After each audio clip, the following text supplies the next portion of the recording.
어제 부산에서 발생한 산사태 사고 속보 전해드리겠습니다. 실종자가 오늘 오전에 추가로 발견됐습니다. 그리고 산사태 현장에는 한 명이 더 매몰돼 있을 것으로 추정됩니다. 수색 현장에 나가 있는 취재기자 연결해 보겠습니다. 차상은 기자. 네, 부산 산사태 매몰 사고 현장입니다. 네, 오늘 실종자 한 명을 추가로 발견한 겁니까? 네, 그렇습니다. 오늘 오전 이곳에 실종되어 있던 실종자가 조금 전에 오전 11시 5분쯤에 소방대원들에게 발견됐습니다. 소방대원들이 실종자 가족들이 살고 있던 집 주변을 수색을 하다가 숨져있던 실종자를 발견했습니다.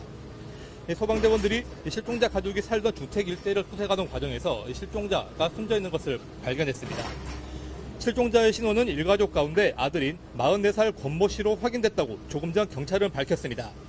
산사태에 휘말린 사람은 식당 주인과 일가족 3명 등 모두 4명으로 추정되는데 추가 실종자가 발견되면서 현재까지 3명이 숨진 것으로 집계됐습니다. 식당 주인 배모 씨와 일가족 가운데 아버지인 75살 권모 씨가 어제 오후에 발견됐고 오늘 오전 아들이 발견되면서 이제 남은 실종자는 일가족 가운데 어머니만 남은 것으로 보입니다. 가족이 살았던 주택 수색은 대부분 마친 상태인데 이곳 근처에서 마지막 실종자인 어머니가 발견될 가능성이 큰 상황입니다. 하지만 발견되지 않는다면 수색 범위가 크게 넓어지게 됩니다. 실종자가 토사에 휩쓸렸을 가능성이 커지기 때문입니다. 산 정상에서부터 쓸려 내려온 토사는 일대 도로를 광범위하게 덮고 있습니다. 이 때문에 수색이 장기화할 가능성도 있습니다. 토사의 양이 막대한 데다 현장을 연결하는 길이 좁은 도로 하나뿐이라서 수색 작업은 어려움을 겪고 있습니다. 산사태 원인은 밝혀진 게 있습니까?